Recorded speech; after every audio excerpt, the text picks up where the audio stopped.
Fernand Braudel. Position de l'histoire en 1950. Quelques éléments biographiques pour commencer. Fernand Braudel est né à Luméville en Ornois, dans le département de la Meuse. Un petit village de 250 habitants, le 24 août 1902. Son père était instituteur. Braudel eut, à l'école primaire de Mériel, en Seine-et-Oise, Jean Gabin comme condisciple. Il était le mauvais élève et moi le bon élève. Il est tenté par la médecine, carrière dont son père le dissuade. Agrégé d'histoire à 20 ans, il est nommé au lycée de Constantine puis à Alger, occasion de sa découverte de la Méditerranée. J'ai passionnément aimé la Méditerranée, sans doute parce que je suis venu du Nord, comme tant d'autres, après tant d'autres. Il fait son service militaire dans l'armée d'occupation du Rhin, en 1925. Retourne enseigner en Algérie, jusqu'en 1932, où il est nommé au lycée Pasteur à Paris, puis à Condorcet et Henri IV, où il ne reste que 3 mois avant de partir au Brésil, à l'université de Sao Paulo, en 1935, la grande période de sa vie. C'est le Brésil qui m'a permis d'arriver à une certaine conception de l'histoire que je n'aurais pas eue si j'étais resté toujours autour de la Méditerranée. C'est au retour d'un voyage au Brésil, en 1937, que va s'instaurer cette grande amitié avec Lucien Febvre qui aura tant d'importance dans la vie de Fernand Braudel.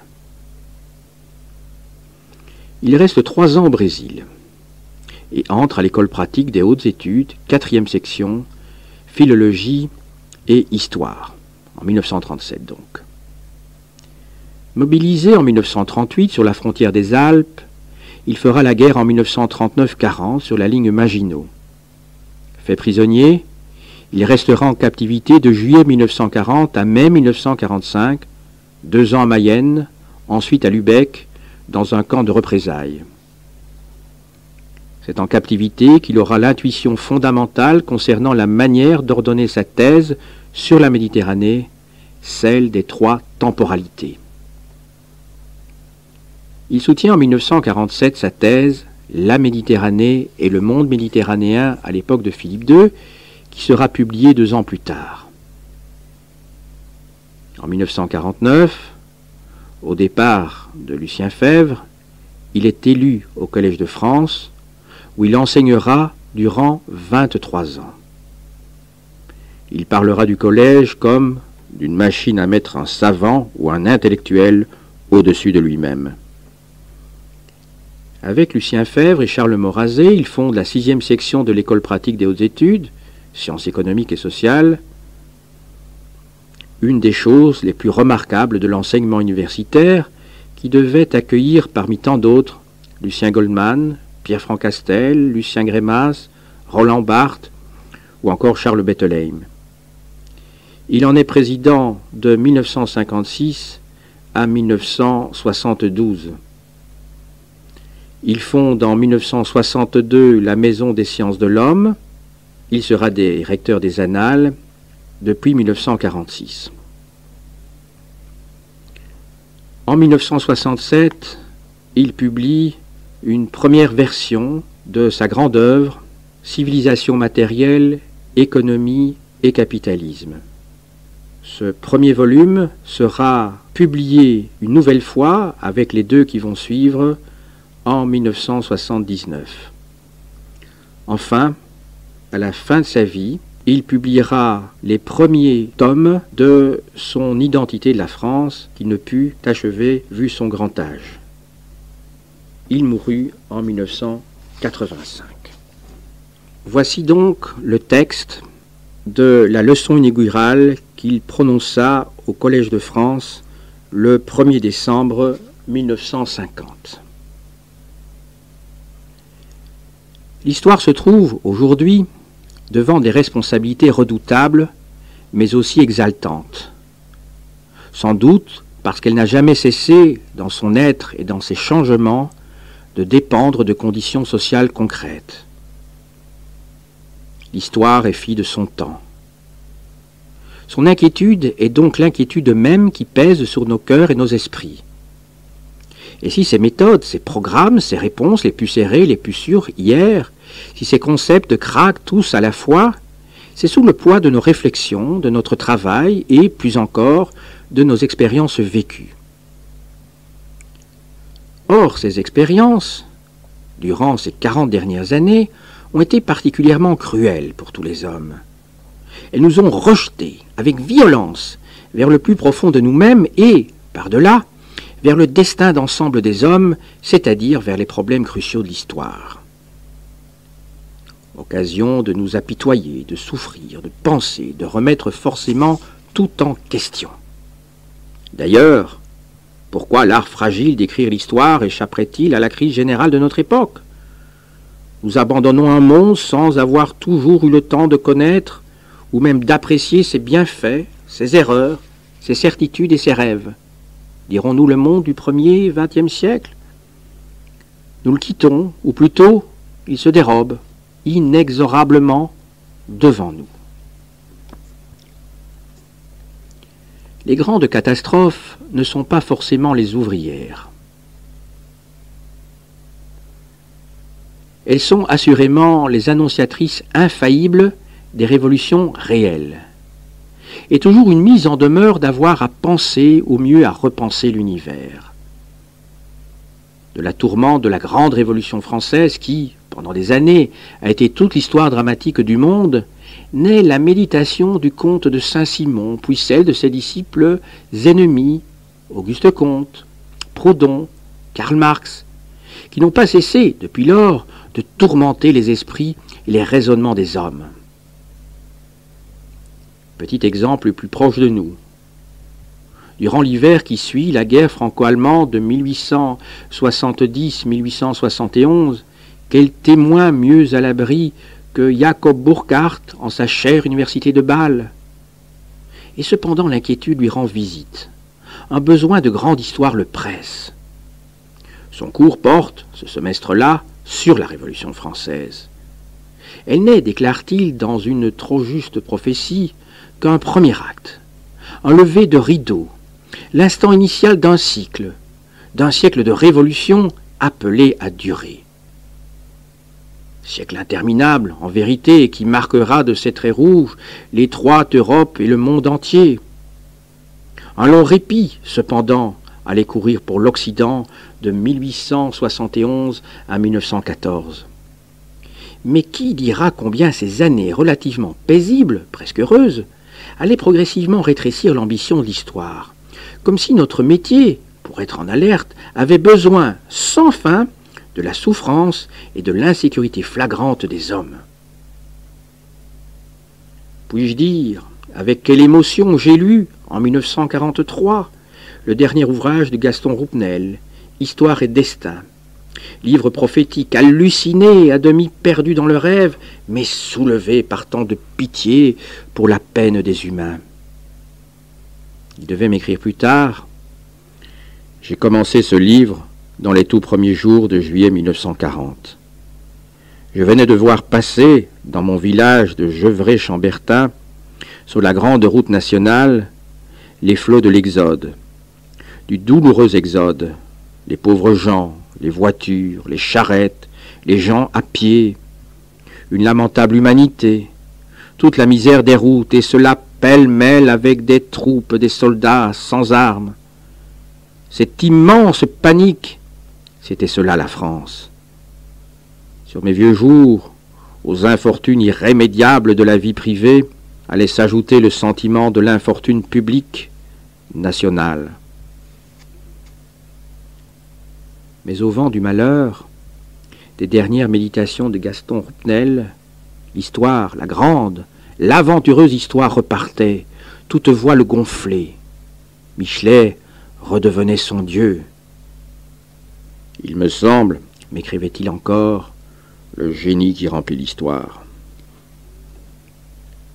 Notre époque n'est que trop riche en catastrophes, en révolutions, en coups de théâtre, en surprises.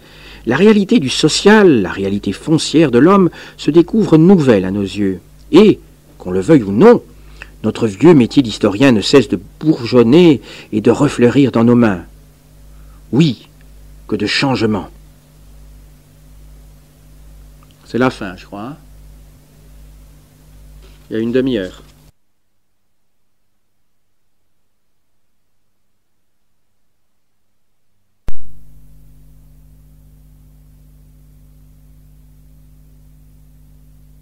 Tous les symboles sociaux, ou presque tous, et certains pour lesquels nous serions morts hier sans trop discuter, se sont vidés de leur contenu. La question est de savoir s'il nous sera possible, non pas de vivre, mais de vivre et de penser paisiblement, sans leurs repères et la lumière de leurs phares. Tous les concepts intellectuels se sont infléchis ou rompus. La science sur laquelle, profanes, nous nous appuyons même sans le savoir, la science, ce refuge et cette nouvelle raison de vivre du XIXe siècle, s'est transformée, du jour au lendemain, brutalement, pour renaître à une vie différente, prestigieuse mais instable, toujours en mouvement mais inaccessible, et nous n'aurons sans doute jamais plus le temps ni la possibilité de rétablir avec elle un dialogue convenable. Toutes les sciences sociales, y compris l'histoire, ont pareillement évolué, de façon moins spectaculaire, mais non moins décisive. Un nouveau monde, pourquoi pas une nouvelle histoire? Aussi bien évoquerons-nous avec tendresse et un peu d'irrévérence nos maîtres d'hier et d'avant-hier. Que l'on nous pardonne. Voici le mince livre de Charles-Victor Langlois et de Charles Seignobos, cette introduction aux études historiques parue en 1897. Aujourd'hui sans portée, mais hier et pendant de longues années, ouvrage décisif. Étonnant point d'arrêt.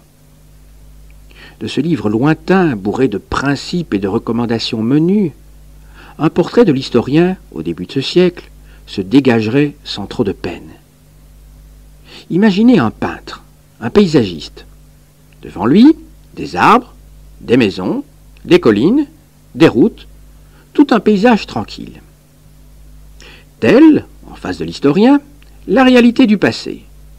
Une réalité vérifiée, époustée, reconstruite. De ce paysage, rien ne devait échapper au peintre, ni ses buissons, ni cette fumée. Ne rien omettre. Si, pourtant, le peintre oubliera sa propre personne, car l'idéal serait de supprimer l'observateur, comme s'il fallait suspendre la réalité sans l'effaroucher, comme si l'histoire, hors de nos reconstructions, était à saisir à l'état naissant, donc à l'état de matériaux bruts, de faits purs. L'observateur est source d'erreur. Contre lui, la critique doit rester vigilante. L'instinct naturel d'un homme à l'eau, écrivait sans sourire Charles-Victor Langlois, est de faire tout ce qu'il faut pour se noyer. Apprendre à nager, c'est acquérir l'habitude de réprimer les mouvements spontanés et d'en exécuter d'autres. De même, l'habitude de la critique n'est pas naturelle. Il faut qu'elle soit inculquée, et elle ne devient organique que par des exercices répétés. Ainsi, le travail historique est un travail critique par excellence. Lorsqu'on s'y livre sans s'être préalablement mis en défense contre l'instinct, on s'y noie. Nous n'avons rien à dire contre la critique des documents et matériaux de l'histoire. L'esprit historique est critique à sa base. Mais il est aussi, au-delà de prudences qui vont de soi, il est reconstruction. Ce que Charles Seignobos a su dire, avec son intelligence aiguë, à 2 ou 3 reprises. Mais, après tant de précautions, était-ce suffisant pour préserver l'élan nécessaire à l'histoire? Certes, si nous allions plus loin, pour ce retour en arrière, si nous nous adressions cette fois à de très grands esprits, à Cournot, à Paul Lacombe, ses précurseurs, ou à de très grands historiens, un Michelet surtout, un Ranke, un Jacob Burckhardt, un Fustel de Coulanges, leur génie nous interdirait de sourire. Cependant, si l'on accepte peut-être Michelet, lui encore, le plus grand de tous, chez qui il y a tant d'éclairs et de prémonitions géniales, Cependant, il n'en est pas moins vrai que leurs réponses ne s'accorderaient guère à nos questions. Historiens d'aujourd'hui, nous avons le sentiment d'appartenir à un autre âge, à une autre aventure de l'esprit. Surtout, notre métier ne nous paraît plus cette entreprise calme, assurée, avec de justes primes données au seul travail et à la seule patience. Il ne nous laisse pas cette certitude d'avoir cerné la matière entière de l'histoire qui, pour se rendre à nous, n'attendrait plus que notre courage appliqué. À coup sûr, rien n'est plus étranger à notre pensée que cette remarque de Ranke, tout jeune, en 1817, qui, dans une apostrophe enthousiaste à Goethe, parlait avec ferveur du terrain solide de l'histoire. C'est une tâche difficile, condamnée à l'avance, que de dire en quelques mots ce qui a vraiment changé dans le domaine de nos études et surtout comment et pourquoi le changement s'est opéré. 1000 détails nous sollicitent. Albert Thibaudet prétendait que les vrais bouleversements sont toujours simples sur le plan de l'intelligence. Alors, où se situe cette petite chose simple, cette novation efficace? Certainement pas dans cette faillite de la philosophie de l'histoire, préparée longtemps à l'avance et dont personne, avant même le début de ce siècle, n'acceptait plus les ambitions et les conclusions hâtives. Pas davantage dans la banqueroute d'une histoire-science, à peine esquissée d'ailleurs. Il n'y avait pas de science, disait-on hier, que capable de prévoir. Elle devait être prophétique ou ne pas être. Nous penserions aujourd'hui qu'aucune science sociale, y compris l'histoire, n'est prophétique et, par suite, selon les règles anciennes du jeu, aucune d'entre elles n'aurait droit au beau nom de science. Il n'y aurait de prophétie, d'ailleurs, remarquez-le bien, que s'il y avait continuité de l'histoire, ce que les sociologues, non pas tous les historiens, mettent violemment en doute. Mais à quoi bon discuter sur ce mot trouble de science et sur tous les faux problèmes qui en dérivent? Autant s'engager dans le débat, plus classique, mais plus stérile encore, de l'objectivité et de la subjectivité en histoire, dont nous ne nous délivrerons pas tant que des philosophes, par habitude peut-être, s'y attarderont. Tant qu'ils n'oseront pas se demander si les sciences les plus glorieuses du réel ne sont pas, elles aussi, objectives et subjectives à la fois. Pour nous, qui nous résignerions sans peine à ne pas croire à l'obligation de l'antithèse, nous allégerions volontiers de ce débat nos habituelles discussions de méthode. Ce n'est pas entre peintre et tableau, ou même, audace qu'on eût trouvée excessive, entre tableau et paysage que se situe le problème de l'histoire, mais bien dans le paysage lui-même, au cœur même de la vie. Comme la vie elle-même, l'histoire nous apparaît un spectacle fuyant, mouvant, fait de l'entrelacement de problèmes inextricablement mêlés et qui peut prendre tour à tour 100 visages divers et contradictoires. Cette vie complexe, comment l'aborder et la morceler pour pouvoir la saisir ou du moins en saisir quelque chose? De nombreuses tentatives pourraient nous décourager à l'avance. Nous ne croyons plus ainsi à l'explication de l'histoire par tel ou tel facteur dominant. Il n'y a pas d'histoire unilatérale. Ne la domine exclusivement ni le conflit des races dont les chocs ou l'accord auraient déterminé tout le passé des hommes, ni les puissants rythmes économiques, facteurs de progrès ou de débâcle, ni les constantes tensions sociales, ni ce spiritualisme diffus d'un Ranke par quoi se sublimise pour lui l'individu et la vaste histoire générale, ni le règne de la technique, ni la poussée démographique, cette poussée végétale avec ses conséquences à retardement sur la vie des collectivités. L'homme est autrement complexe.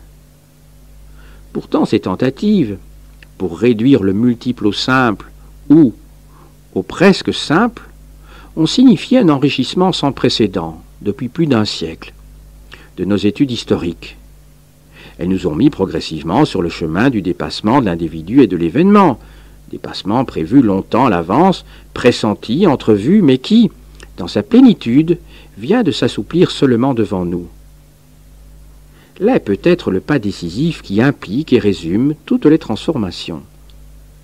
Nous ne nions pas, pour autant, la réalité des événements ou le rôle des individus ce qui serait puéril. Encore faudrait-il remarquer que l'individu est trop souvent, dans l'histoire, une abstraction. Il n'y a jamais dans la réalité vivante d'individu enfermé en lui-même.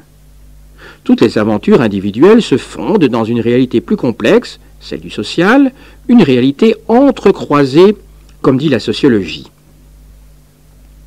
Le problème ne consiste pas à nier l'individuel sous prétexte qu'il est frappé de contingence, mais bien à le dépasser, à le distinguer des forces différentes de lui, à réagir contre une histoire arbitrairement réduite au rôle d'héros quintessentiels.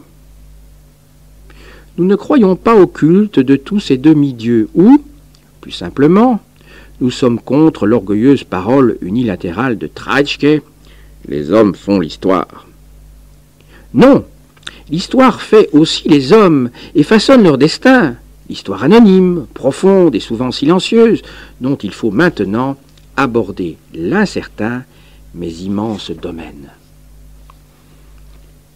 La vie, l'histoire du monde.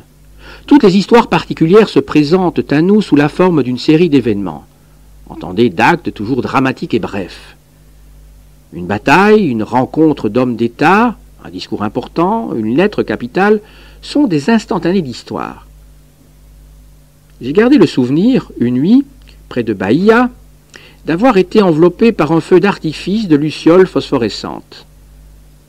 Leur lumière pâle éclatait, s'éteignait, brillait à nouveau, sans trouer la nuit de vraie clarté. Ainsi les événements.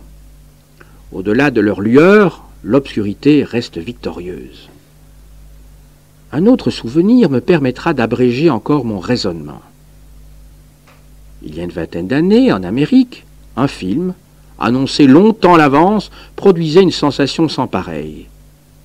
Ni plus ni moins que le premier film authentique, disait-on, sur la Grande Guerre, devenue depuis lors, assez tristement, la Première Guerre mondiale. Pendant plus d'une heure, il nous fut donné de revivre les heures officielles du conflit, d'assister à 5 entrevues militaires, passées les unes par le roi George V d'Angleterre, les autres par le roi des Belges, ou par le roi d'Italie, ou par l'empereur d'Allemagne, ou par notre président Raymond Poincaré. Il nous fut donné d'assister à la sortie des grandes conférences diplomatiques et militaires, à tout un défilé de personnes illustres mais oubliées, que rendait plus fantomatique encore et irréelle la démarche saccadée du cinéma de ces années lointaines.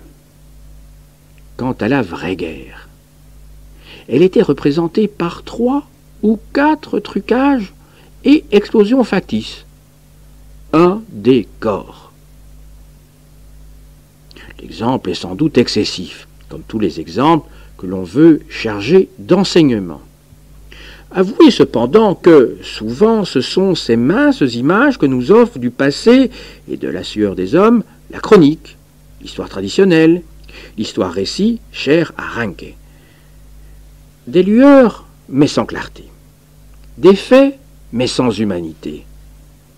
Notez que cette histoire récit a toujours la prétention de dire les choses comme elles se sont réellement passées.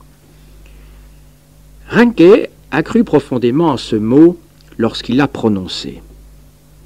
En réalité, elle se présente comme une interprétation, à sa manière sournoise, comme une authentique philosophie de l'histoire. Pour elle, la vie des hommes est dominée par des accidents dramatiques, par le jeu des êtres exceptionnels qui y surgissent, maîtres souvent de leur destin et plus encore d'une autre. Et, lorsqu'elle parle d'histoire générale, c'est finalement à l'entrecroisement de ces destins exceptionnels qu'elle pense, car il faut bien que chaque héros compte avec un autre héros.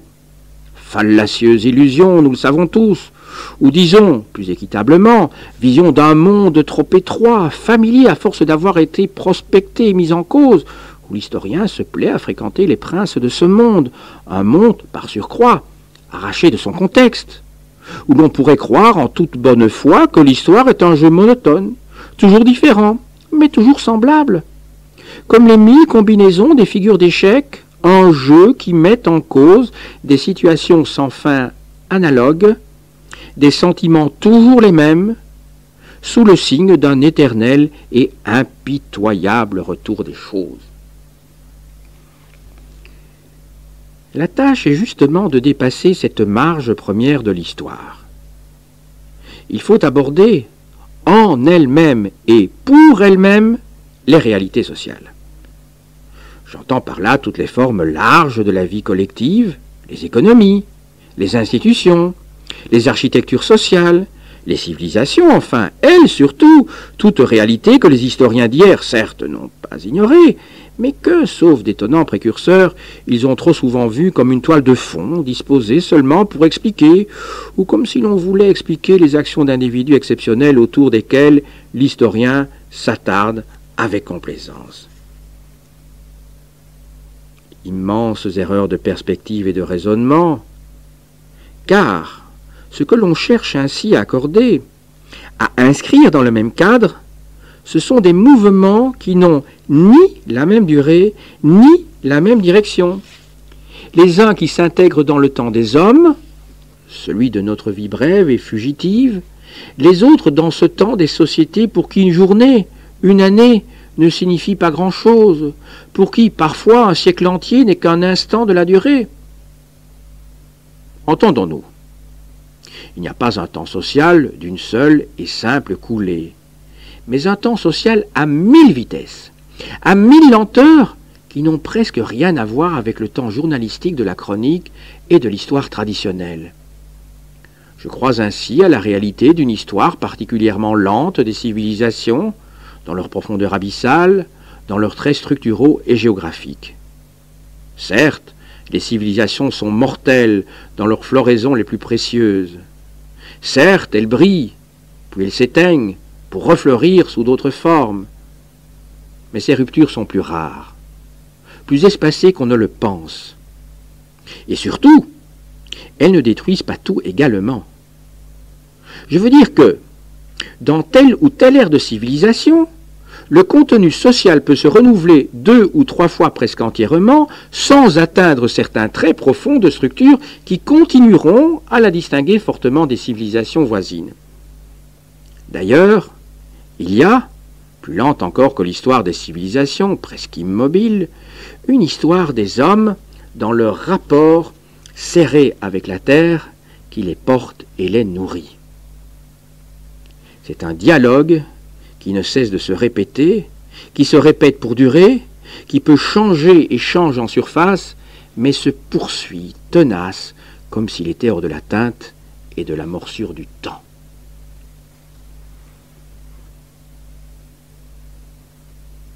Si je ne me trompe, les historiens commencent à prendre conscience, aujourd'hui, d'une histoire nouvelle, d'une histoire lourde dont le temps ne s'accorde plus à nos anciennes mesures. Cette histoire ne s'offre pas à eux comme une découverte facile. Chaque forme d'histoire implique, en effet, une érudition qui lui corresponde.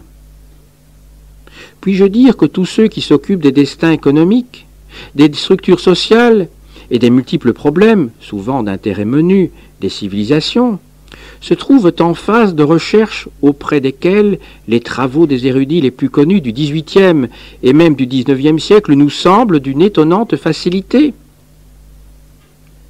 Une histoire neuve n'est possible que par l'énorme mise à jour d'une documentation qui réponde à ces questions neuves.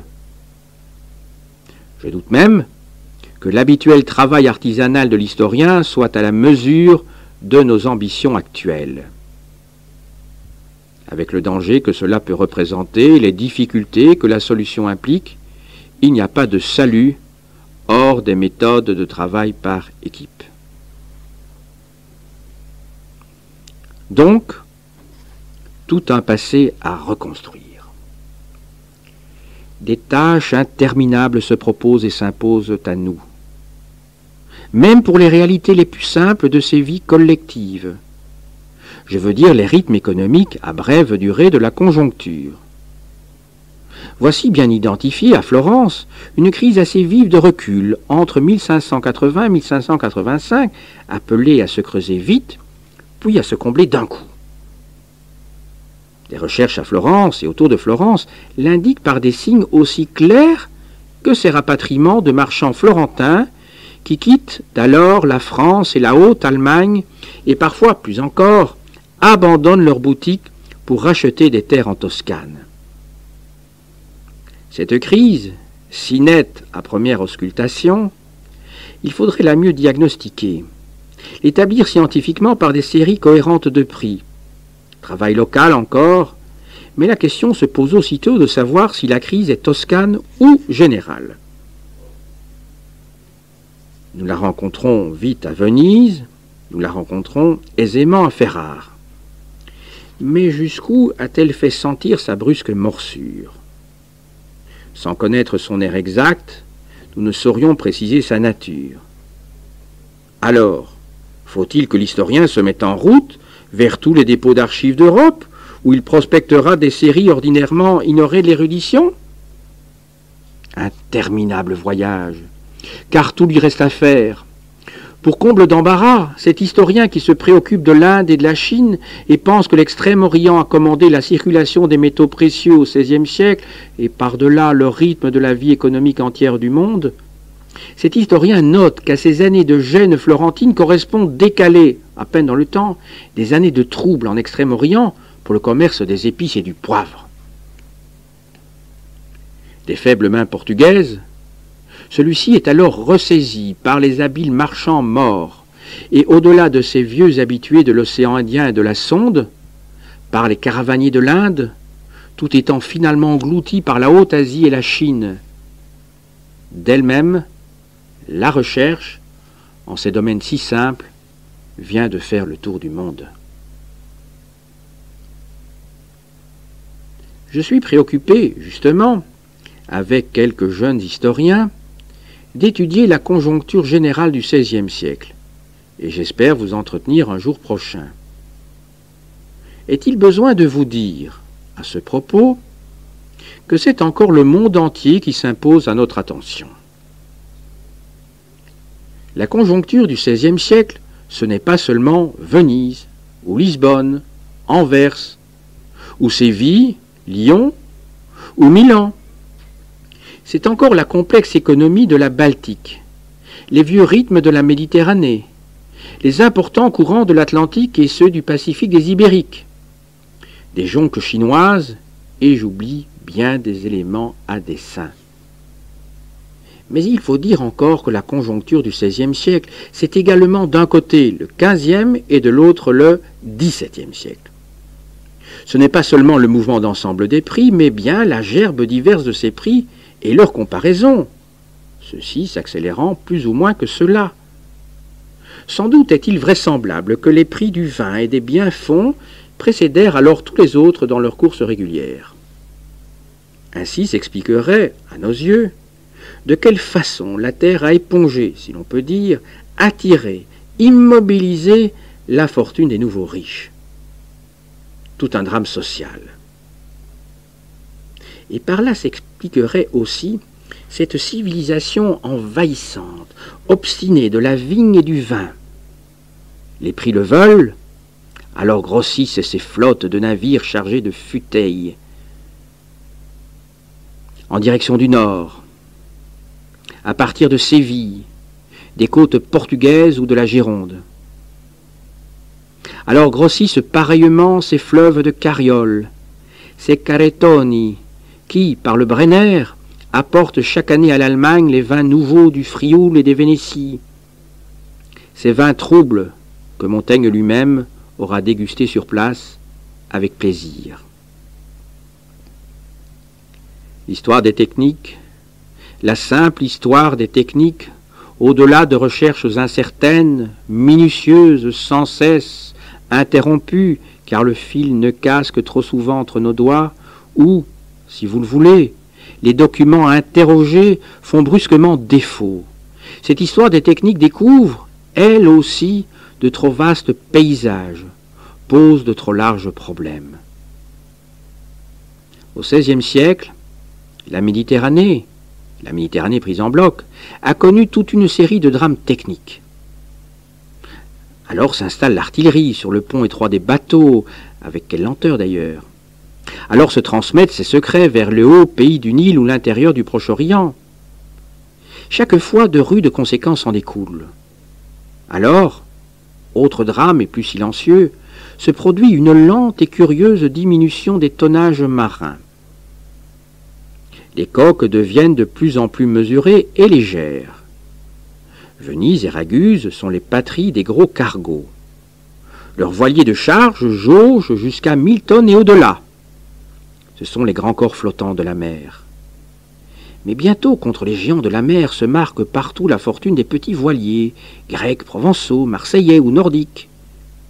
À Marseille, c'est l'heure victorieuse des tartanes, des saètes, des naves minuscules.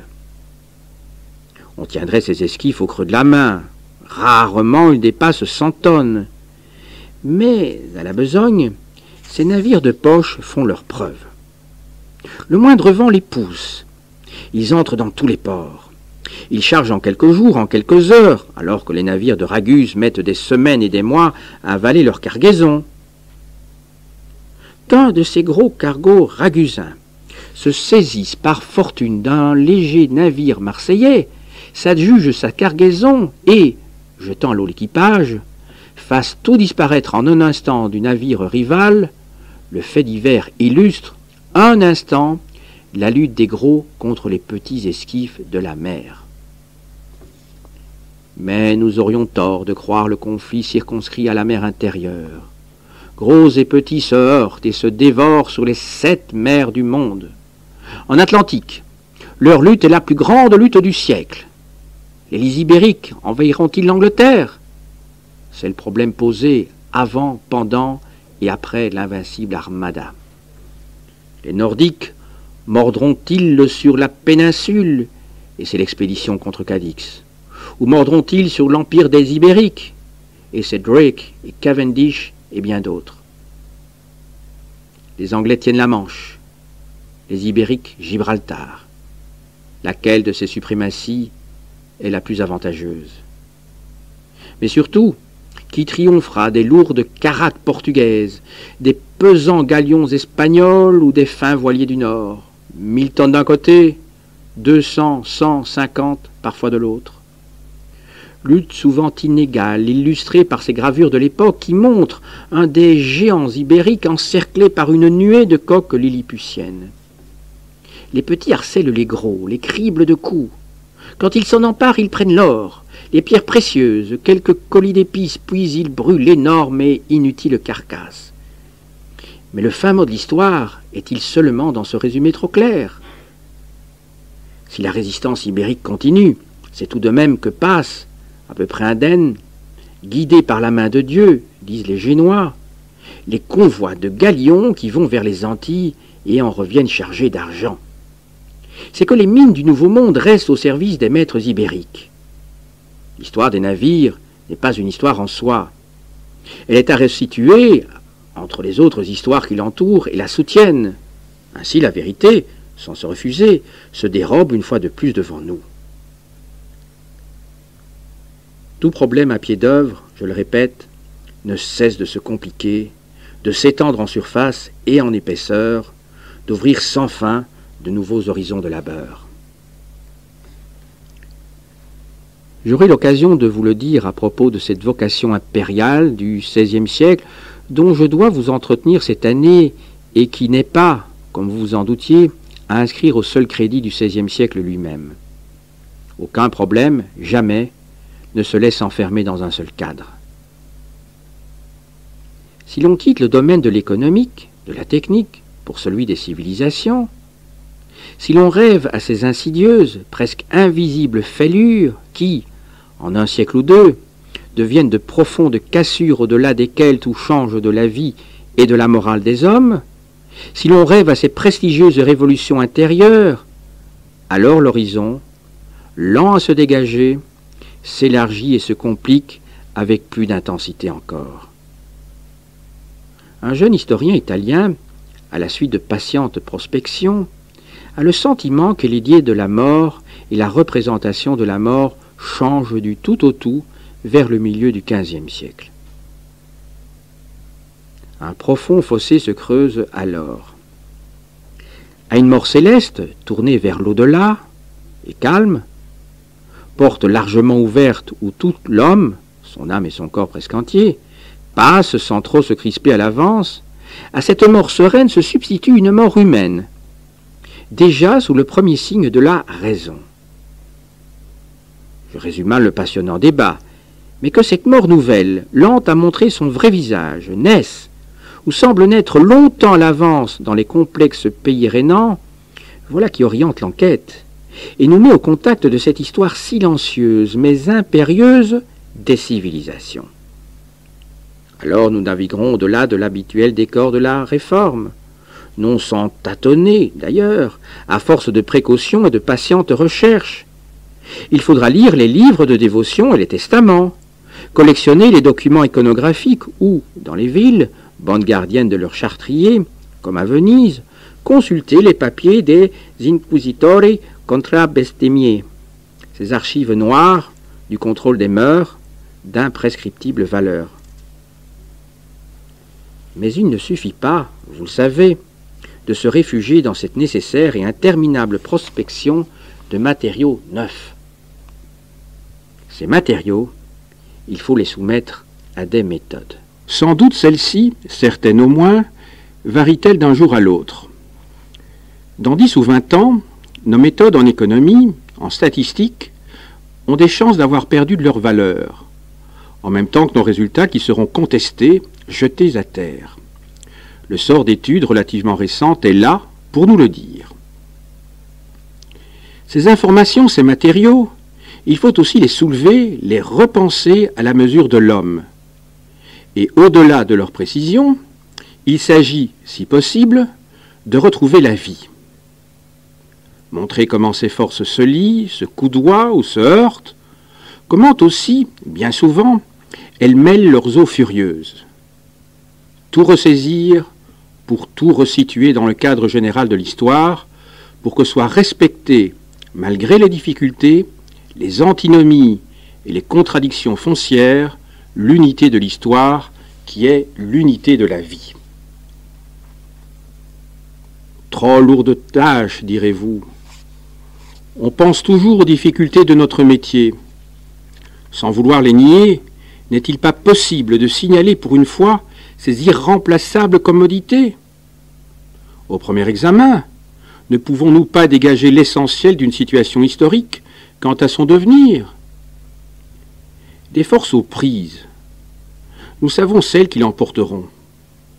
Nous discernons à l'avance les événements importants, ceux qui auront des conséquences, à qui l'avenir sera finalement livré. Privilège immense, qui saurait, dans les faits mêlés de la vie actuelle, distinguer aussi sûrement le durable de l'éphémère. Or, cette distinction se situe au cœur de la recherche des sciences sociales, au cœur de la connaissance, au cœur des destins de l'homme, dans la zone de ses problèmes capitaux. Historiens, nous sommes sans peine introduits dans ce débat, qui n'ira, par exemple, que l'immense question de la continuité et de la discontinuité du destin social, que les sociologues discutent, ne soit, au premier chef, un problème d'histoire. Si de grandes coupures tronçonnent les destins de l'humanité, si, au lendemain de leur déchirure, tout se repose en termes nouveaux et que rien ne vaille plus de nos outils ou de nos pensées d'hier, la réalité de ces coupures relève de l'histoire. Y a-t-il, ou n'y a-t-il pas, exceptionnelle et brève coïncidence entre tous les temps variés de la vie des hommes? Immense question qui est nôtre. Toute progression lente s'achève un jour. Le temps des vraies révolutions est aussi le temps qui voit fleurir les roses.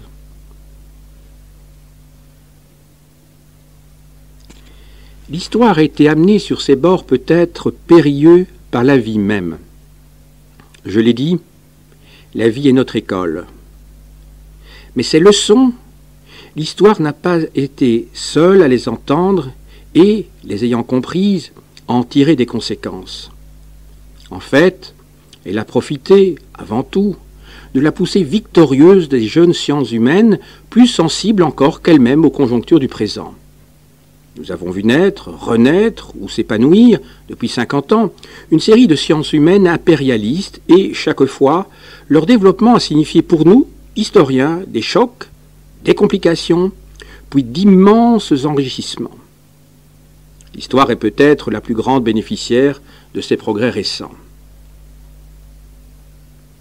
Est-il besoin de dire longuement sa dette à l'égard de la géographie ou de l'économie politique ou encore de la sociologie? Une des œuvres les plus fécondes pour l'histoire, peut-être même la plus féconde de toutes, aurait été celle de Vidal de la Blache, historien d'origine, géographe par vocation.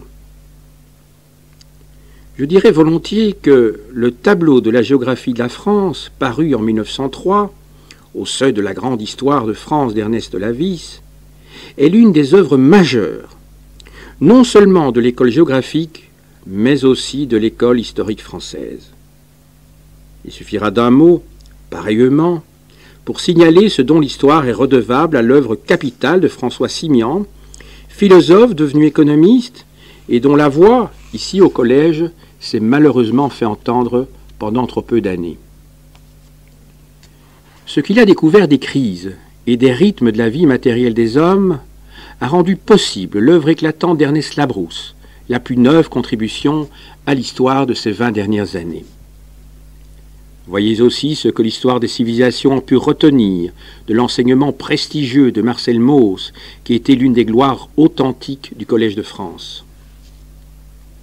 Qui mieux que lui nous a appris, à nous historiens, l'art d'étudier les civilisations dans leurs échanges et leur côté friable, à les suivre dans leur réalité rudimentaire, hors de cette zone d'excellence et de qualité où l'histoire d'hier, au service de toutes les vedettes du jour, s'est trop longtemps et trop exclusivement conclue.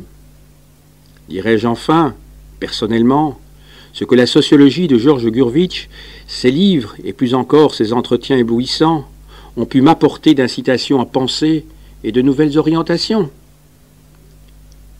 Il n'est pas nécessaire de multiplier les exemples pour expliquer comment l'histoire, durant ces dernières années, s'est enrichie des acquisitions et des nourritures de ses voisines. Elle s'en est véritablement bâtie un corps nouveau. Encore fallait-il en convaincre les historiens eux-mêmes, gênés par leur formation, quelquefois par leurs admirations. Il arrive souvent que, sous l'influence de fortes et riches traditions, une génération entière traverse, sans y participer, le temps utile d'une révolution intellectuelle. Il arrive aussi, heureusement, il arrive presque toujours que quelques hommes soient plus sensibles, mieux aptes que d'autres à percevoir ces coulées neuves de la pensée de leur temps. Il est évident que ce fut un moment décisif, pour l'histoire française, que la fondation, en 1929, à Strasbourg, par Lucien Febvre et Marc Bloch, des Annales d'histoire économique et sociale. On me permettra de parler d'elle avec admiration et reconnaissance, puisqu'il s'agit d'une œuvre riche de plus de 20 années d'efforts et de réussite, où je ne suis qu'un ouvrier de la seconde heure. Aujourd'hui, rien de plus simple que de souligner et faire comprendre l'originalité vigoureuse du mouvement à son origine. Lucien Febvre écrivait en tête de sa jeune revue, tandis qu'aux documents du passé, les historiens appliquent leur bonne vieille méthode éprouvée, des hommes de plus en plus nombreux consacrent, non sans fièvre parfois, leur activité à l'étude des sociétés et des économies contemporaines. Rien de mieux, bien entendu, si chacun, pratiquant une spécialisation légitime, cultivant laborieusement son jardin, s'efforçait néanmoins de suivre l'œuvre du voisin. Mais les murs sont si hauts que bien souvent ils bouchent la vue. Que de suggestions précieuses, cependant, sur la méthode et sur l'interprétation des faits, quel gain de culture, quel progrès dans l'intuition naîtrait entre ces divers groupes d'échanges intellectuels plus fréquents. L'avenir de l'histoire est à ce prix, et aussi la juste intelligence des faits qui demain seront l'histoire. C'est contre ces schismes redoutables que nous entendons nous élever. Nous répéterions volontiers aujourd'hui ces mots qui n'ont pas encore convaincu tous les historiens individuellement, mais qui ont pourtant, qu'elle le veuille ou non, marqué toute la jeune génération. Qu'elle le veuille ou non, car les annales ont été accueillies, comme tout ce qui est fort, par de vigoureux enthousiasmes et des hostilités obstinées. Mais elles ont toujours pour elles, la logique de notre métier et l'évidence des faits et l'incomparable privilège d'être à la pointe de la recherche, même si cette recherche est aventureuse. Je n'ai pas besoin de parler ici, devant un public d'historiens, de ce long et multiple combat. Je n'ai pas davantage à vous dire l'ampleur et la diversité et la richesse de l'œuvre de mon illustre prédécesseur. Chacun connaît, de Lucien Febvre, son Philippe II et la Franche-Comté, la Terre et l'évolution humaine, le Rhin, Luther, son livre magnifique sur Rabelais et l'incroyance religieuse au XVIe siècle, et, dernière en date, cette fine étude sur Marguerite de Navarre. J'insisterai par contre sur les innombrables articles et les innombrables lettres qui sont, je le dis sans hésiter, sa plus large contribution intellectuelle et humaine à la pensée et aux discussions de son temps. C'est là qu'il a abordé librement tous les sujets, toutes les thèses, tous les points de vue, avec cette joie de découvrir et de faire découvrir à laquelle n'a pu rester insensible aucun de ceux qui l'ont vraiment approché. Personne ne pourrait établir le compte exact de toutes les idées ainsi prodiguées, diffusées par lui, et nous ne l'avons pas toujours rejoint dans ses alertes voyages. Nul en dehors de lui n'eût été capable, assurément, de fixer notre route au milieu des conflits et des ententes de l'histoire avec les sciences sociales voisines. Nul mieux que lui n'a été en mesure de nous redonner confiance dans notre métier, dans son efficacité. Vivre l'histoire, tel est le titre d'un de ses articles, un beau titre et un programme. L'histoire, pour lui, n'a jamais été un jeu d'érudition stérile, une sorte d'art pour l'art, d'érudition qui se suffirait à elle-même. Elle lui est toujours apparue comme une explication de l'homme et du social à partir de cette coordonnée précieuse, subtile et complexe, le temps, que seuls, historiens, nous savons manier, et sans quoi ni les sociétés ni les individus du passé ou du présent ne reprennent l'allure et la chaleur de la vie. Il a sans doute été providentiel pour l'histoire française que Lucien Febvre, tout en étant particulièrement sensible aux ensembles, à l'histoire totale de l'homme, vue sous tous ses aspects, tout en ayant compris avec lucidité les possibilités nouvelles de l'histoire, n'en soit pas moins demeuré, en même temps, capable de sentir, avec la culture raffinée d'un humaniste, et d'exprimer fortement ce qu'il y a eu de particulier et d'unique dans chaque aventure individuelle de l'esprit. Le danger d'une histoire sociale, nous l'apercevons tous. Oublié, dans la contemplation des mouvements profonds de la vie des hommes, chaque homme aux prises avec sa propre vie, son propre destin. Oublié, nier peut-être ce que chaque individu a toujours d'irremplaçable.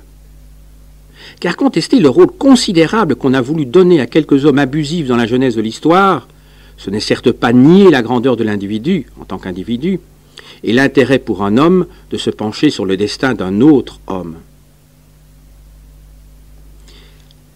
Je le disais tout à l'heure, les hommes, même les plus grands, ne nous semblent pas aussi libres qu'à nos devanciers en histoire, mais l'intérêt de leur vie ne s'en trouve pas amoindri, au contraire. Et la difficulté n'est pas de concilier, sur le plan des principes, la nécessité de l'histoire individuelle et de l'histoire sociale. La difficulté est d'être capable de sentir l'une et l'autre à la fois, et, se passionnant pour l'une, de ne pas dédaigner l'autre. C'est un fait que l'histoire française, engagée par Lucien Febvre sur le chemin des destins collectifs, ne s'est jamais désintéressé un instant des sommets de l'esprit. Lucien Febvre a vécu avec passion et obstination auprès de Luther, de Rabelais, de Michelet, de Proudhon, de Stendhal. C'est l'une de ses originalités de ne jamais avoir renoncé à la compagnie de ces princes authentiques.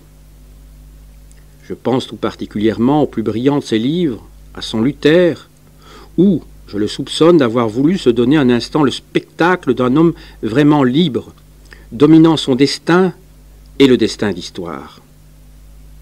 Aussi, l'aura-t-il suivi seulement pendant les premières années de sa vie révoltée et créatrice, jusqu'au jour où se referme sur lui, de façon implacable, le destin de l'Allemagne et celui de son siècle. Je ne crois pas que cette vive passion de l'esprit ait entraîné chez Lucien Febvre une quelconque contradiction. L'histoire, pour lui, reste une entreprise prodigieusement ouverte. Il a toujours résisté au désir, cependant naturel, de lier le faisceau de ses richesses nouvelles. Construire, n'est-ce pas toujours se restreindre? Et voilà pourquoi, si je ne me trompe, tous les grands historiens de notre génération, les plus grands et donc les plus fortement individualisés, se sont sentis à l'aise dans l'éclairage et l'élan de sa pensée. Je n'ai pas besoin de souligner ce qui oppose les œuvres capitales, chacune à sa façon, de Marc Bloch, de Georges Lefebvre, de Marcel Bataillon, d'Ernest Labrousse, d'André Pigagnol, d'Augustin Renaudet. N'est-il pas étrange qu'elle puisse, sans effort, se concilier avec cette histoire entrevue, puis consciemment proposée, voilà plus de 20 ans? Peut-être est-ce ce faisceau de possibilités qui donne sa force à l'école historique française d'aujourd'hui. École française. Un Français ose à peine prononcer ce mot. Et le prononce-t-il? Il sent tout de suite tant de divergences internes qu'il hésite à le répéter. Et cependant, de l'étranger, notre situation n'apparaît pas aussi complexe. Un jeune professeur anglais écrivait dernièrement « Si une nouvelle inspiration doit pénétrer notre travail historique, c'est de France que très vraisemblablement elle peut nous venir. La France semble devoir remplir dans le présent siècle le rôle qu'a tenu l'Allemagne dans le précédent. » Est-il besoin de dire que des jugements de cette sorte ne peuvent que nous apporter encouragement et fierté? Ils nous donnent aussi le sentiment d'un fardeau exceptionnel de responsabilité, l'inquiétude de ne pas en être digne.